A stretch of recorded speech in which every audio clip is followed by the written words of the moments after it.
We back. Move your body. Sexy body. Welcome, family. Move your body. Sexy body. Move your body. Move your body. Move your body. Deirdre. It's gonna set you free. What up? Move your body.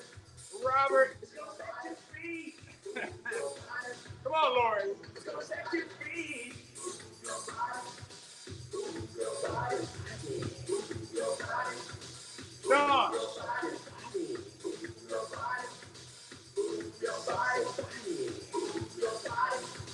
Move your body.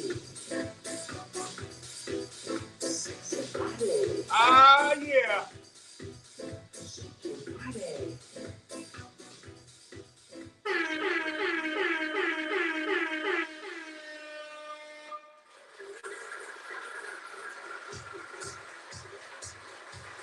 We back. Come on, Lynn. Yeah.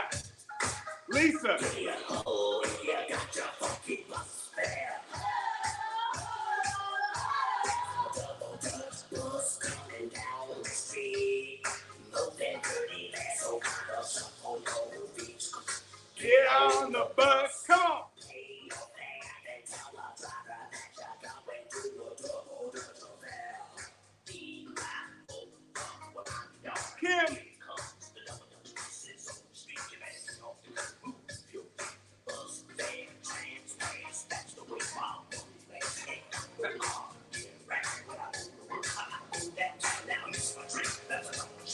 All right, all right, all right. Hopefully.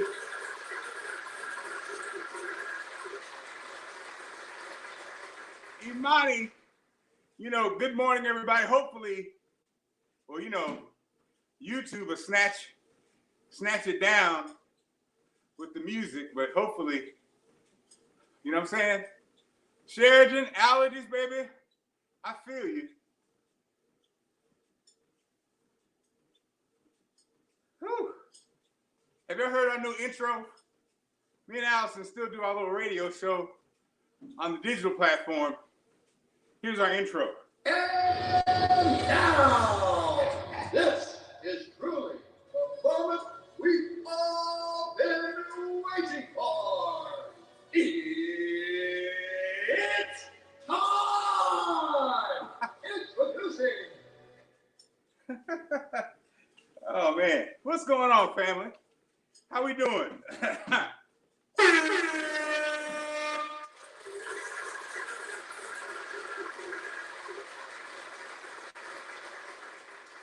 Tuesday already. We're back at it. Again, it's a celebration of the Reinventing crew, holding it down, staying focused, getting it in. Lynn's riding with me. What's up, Charlotta? What's going on? Marilyn, yes.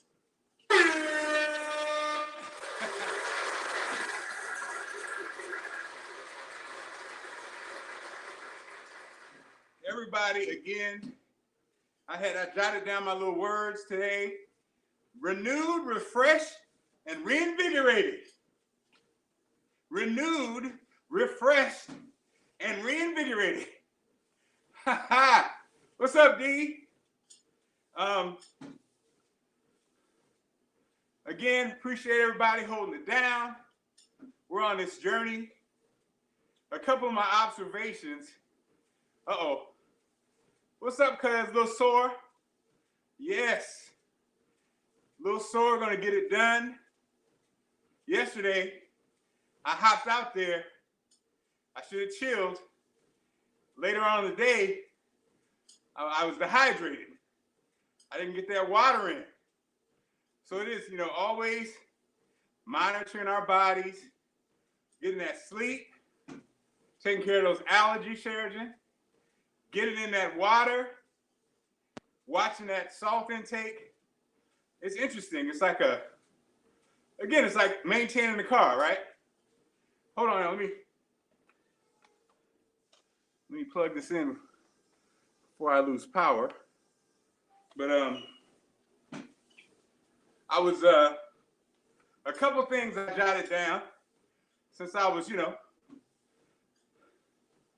after the surgery, thinking about life, observations. Number one, there are no shortcuts. There are no shortcuts. It's funny. I think that's one of the misconceptions people have who get weight loss surgery, is that it's a magical mystery shortcut. It's not. There are none. At the end of the day, the difference is if you don't watch what you eat, you could die. But that's the same thing if you don't have the surgery. But all in all, I guess what I'm trying to say is, just like we know in money, and just like we know in life, there are no shortcuts. You got to do the work, and you have to decide to get there. Period. Right? What's up, Wendy? You got to make a decision. And it's so funny, man. I just had a whole new view of life from a standpoint of I think Lizzo. What's up, David? I think Lizzo was saying that discrimination against fat people is on the same level of racism, right? And, Allison asked me what I thought about that. And at first I was like, I don't know if it's the same level as racism. But then when I really thought about it in society, how do people feel about fat people? When you really break it down, oh, it's true. It's true. Just like with race, society puts a value on you based on that image. Especially when you start talking about leadership, you start talking about powerful positions, because as the head of that company or the head of that entity, all these factors kick in. And, you may be aware of it or not. But exactly, Robert, you're being judged. You're being judged. And of course, what's up, Fintress? Men and women, the rules are different. But there's still a factor. You know what I'm saying? If you are a fat dude, I think you're judged less harshly than a fat woman. Well, because, fat dudes come in a lot of different packages. You got the fat guy that used to play football, fat guy that used to blank, blank, blank. And so, yeah, he's a fat guy, but he was an All-American, Women, on the other hand, I don't think it's as forgiving. She was an athlete, got gained weight. I don't think society plays the card. And I really do believe that it's real. Now, does it stop anything? No. I also know whatever you got going on, you can have success. I'm just saying, it just, I guess because I had weight loss surgery, it made me really just think about it, simmer on it. And I remember when I was, host a Big Fat Morning Show in Baltimore, and two instances where I felt it. Just from a standpoint of, I didn't really pay attention to it, but looking back, I was like, okay. One instance was there's this guy in Baltimore. He was a mover and a shaker, and we're cool. And I went on vacation, and Sanjay, my producer, told me, and Marc's on vacation. I was on vacation for a couple weeks. He said, "What's he doing? Getting weight loss surgery?" And when I came back at the time, I was like offended. Like, wait, what? What are you talking about? But in his mindset, a guy like me, #1 morning show, married to, beautiful wife, power and influence. In his mind, he probably was wondering, why is this guy not taking full advantage? Because some people don't take him seriously because he's a big guy. And I was like, again, I was offended, but it gave some insight that I was not even thinking about. Then lastly, there was a national program director for Radio 1, Jay Stevens. And he was a big fan of Allison. And he worked in D.C. And, Jay Stevens, a white man in black radio, he already had an interesting view of black folks. And the stars that he was around, Donnie Simpson, Tigger, the DC stars, they were flossy. They had fat rides. They had fat clothes. They lived up to the superstar status. And I could tell when he came over to Baltimore, he never got me. Our morning show was about the community, about connection, family, fun, entertaining, but we were not superstars. We didn't play that card. It was more important for us to be connected to the community and speak at high schools, graduations, than to floss. And I could tell he looked at me, he was like, I don't get this guy. He never had anything to say, and the advice he passed on was always weak. Because I knew it, I understood. He was a fan of Allison, he was a fan of all the pretty black girls, and he just looked at me like, now why would she pick him? So those are two instances, that I look back on. But again, I'm not regretting, I'm not complaining, I'm just stating some truths that I think. And I think as we all fight to be our best selves, society does judge, and that is what it is. I never lived for society. I lived for myself. So I know I was cute. Allison always cracks on me because my standards weren't for society. My standards were for me. And that's why the people that love me. And you guys are the same damn way.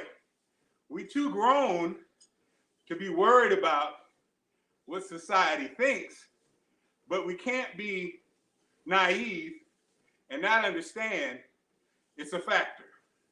You know what I mean? And so, amen, Robert. God has many flowers in his garden. Rose is going to be a rose, and a tulip is going to be a tulip. We are made in images with as many different sizes, genes, and colors, traits. Amen. Yes. And that's perfectly said, Robert.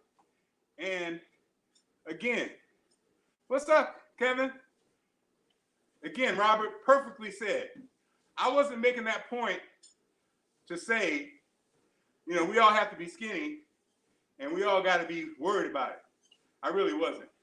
I just wanted to make the statement because it's real. It's real. And now, at our age, we're not even thinking about it necessarily for society. We're thinking about it for longevity and for health. Right, Robert? But man, you're spot on. Everybody ain't gonna look the same. Everybody ain't gonna be Superman. Everybody ain't gonna be skinny. But just for our health, because The part two of that is what a old friend used to always say, you don't see no old fat men in retirement homes. He said you don't see old fat guys in retirement homes. And I had to laugh because when my mom was in a retirement home, I used to look around. There might be one or two, but what he was saying was big black men don't live that long, right? And if you know brothers in their 40s and 50s, 60s, like I do, you see people starting to drop. Entertainers, Tiny Lister, Michael Clark Duncan. They weren't fat guys, they were just big guys. But both had high blood pressure, circulation issues, diabetes, or pre-diabetes. So that's the part, that's the truth. We got to get our health right, get our numbers right. So for me, I'm on this journey, to be honest, to get my BMI right and get my levels right. Blood pressure, diabetes, body fat. Not because, I'm trying to be a model, but I want those levels to be right. Because then you start understanding doctors. That's what they're looking at. What them levels look like. Some people are big and have great levels. You know what I mean? What's up, Nathaniel? What's up, Jennifer? Pat says she's sick of it. I feel it. Hey, Deborah. So, number two. I know, y'all know too much about me. Oh, and I will say names. Y'all saw me. What's up, boo? Number two, it starts and ends with our thoughts. We always come back to this, don't we? It starts and ends with our thoughts. You're only acting like you're acting because you're thinking how you're thinking. Starts and ends with our thoughts. I said this yesterday. You can talk the talk, but you got to walk the walk. Woo! Now that's the one. We can talk the talk, but you got to walk the walk. I don't care what we're talking about, but what are you doing? What are you doing? I had a revelation, y'all. What I love about reading books or listening to books on tape, what I love about them is that certain authors tell a good story, but they also give you great information. Kim, you're right. So Walter Mosley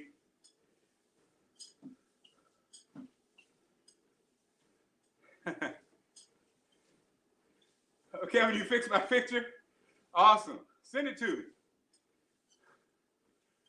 Walter Mosley is one of my favorite authors. I'm reading this book, John Woman. Anyway, man, he broke down something that is simple as pie that revealed to me exactly why I did not do well as a student. And I had to laugh because it's basic as hell. And it's also the same reason I did not pass the real estate exam. Okay? What did he say? So, a character that was a professor gave some advice to this security guy who wanted to pass the course. And he said, yeah, man, professor, I'm reading it, but it's not sticking with me. The professor said, read the book. He said, read the whole book. Read the whole book again. Take all the practice tests. And then when you're done, read the whole book again. Now, this for me was life-changing. Why? Because I never read the book. I never read the assignment. I always thought my charisma could get me through. The real estate test, my math test, my English test, my whole life, I was a get-over. I never read the assignment. Playing in the band, I knew how to read music. Did I read over stuff? Did I read the charts over and over again? No. No, Mark. No, Larry. I never did the work. I never read it.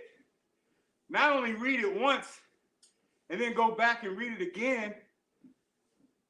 So I've been shortcutting myself my whole damn life. I tried to read the Cliff Notes. I tried to read what I thought was going to be on the test. Instead of reading the whole damn book and reading it over and again. Back to rule number one. There are no shortcuts. You can talk and talk. You got to walk the walk. Now,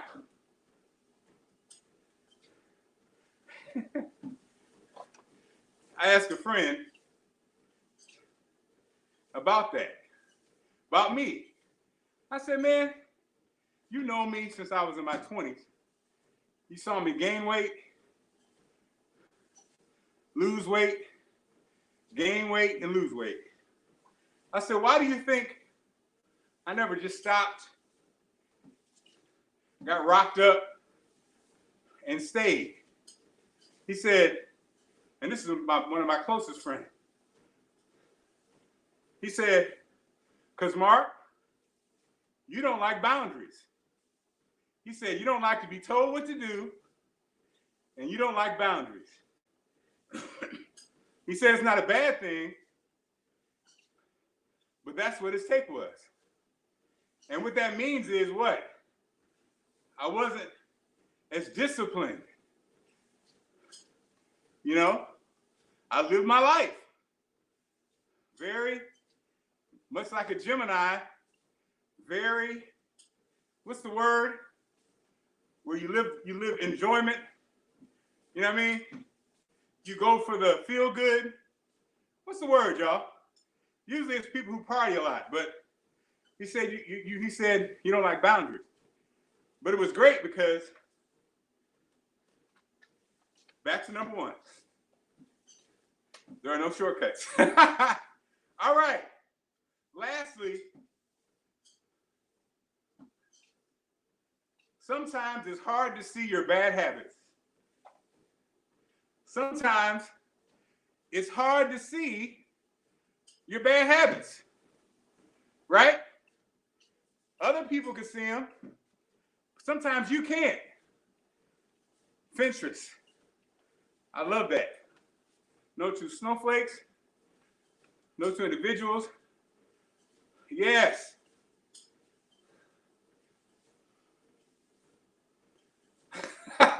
Yes. Yes. Exactly. The love is the love. And that's the other thing. I just want to be clear about what I'm talking about. Exactly. The love is the love, baby. Yes, Kevin, right. Hedonistic. I'm a very hedonistic person. You know what I'm saying? I live like that. Thank you, Kevin. Exactly. That's why I saw my girl Lizzo. I saw her crying the other day, talking about how she felt the pressure and felt like she let people down and blah, blah, blah, blah, blah. But again, don't get my message confused. Like Fintress said, we're all different snowflakes, right? We all come to our own conclusions by living our lives. You know, we all are learning every day. And you got to love yourself first, not giving a damn what society says. That's why when those judgments happen to me, I don't give a damn what Jay Stevens thought about Marc Clark, because he didn't understand me because he was a shallow thinker. And people who make those judgments are shallow thinkers. And all of us, I don't give a damn how we look, are unbelievable people. But the first person that has to understand that is us. You know, we have to believe. We have to know. We have to know we are special. And I don't give a goddamn what anybody else thinks. If it's your mom, your dad, your cousin, your family who don't understand you, man, F them. You're an unbelievable person, like y'all said, made in the image of God, or whatever you believe in. So the first trick is, I don't give a damn what society says. The mission we're on is to live our best lives. And it's come to a point in our life where the stuff we used to do in our hedonistic 20s and 30s, you can't do no more if you want to be around and if you want a certain quality of life. So that's why we're doing all this. That's why we're doing all this. Right? Yes. Yes.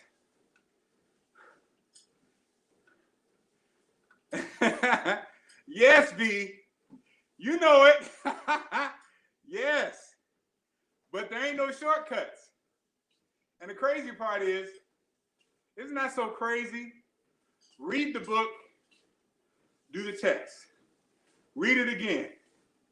Read it again. That's why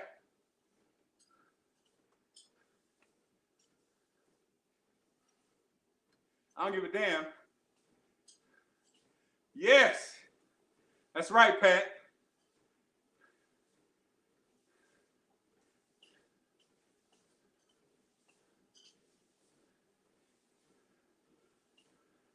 Yes. It's so true, Robert, ain't it? Man. But wait a minute. So this same book about reading the book and reading over again, right?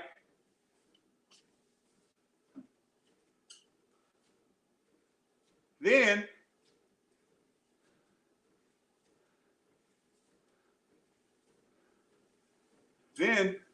oh. Hey, Kevin. My picture, send it to my email. Ready? I am media. IAM media. Somebody write it out for me. IamMedia66@gmail.com. IamMedia66@gmail.com. So lastly, about reading the book and reading it again, reading the book and reading it again to get the information. Look at God. I thought about my amazing, what's up, TJ? What's up, Sauce Queen? I thought about my amazing father-in-law, who I was a caregiver. And he was a well-read preacher, philosopher, lover of people. We called him a sage. And I thought about it.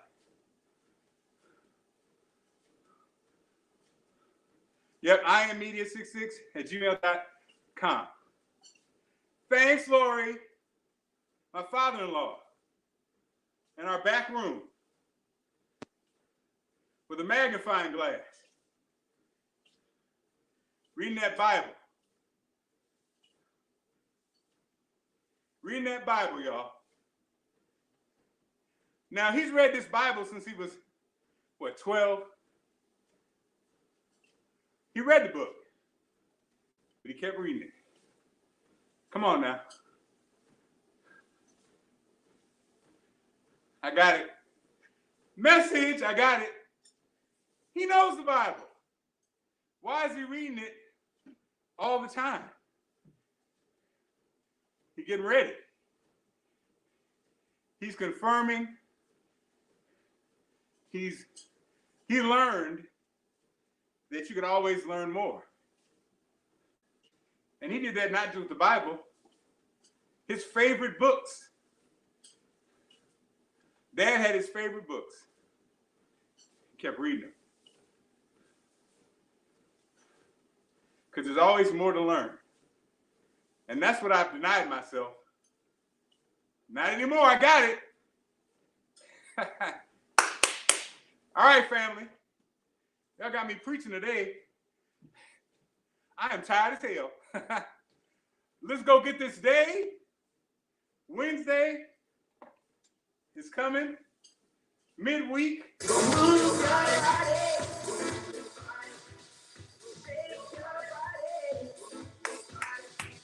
Yeah.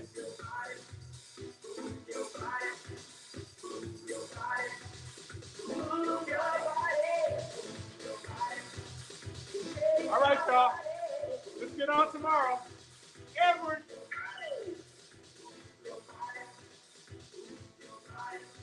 You too, dear.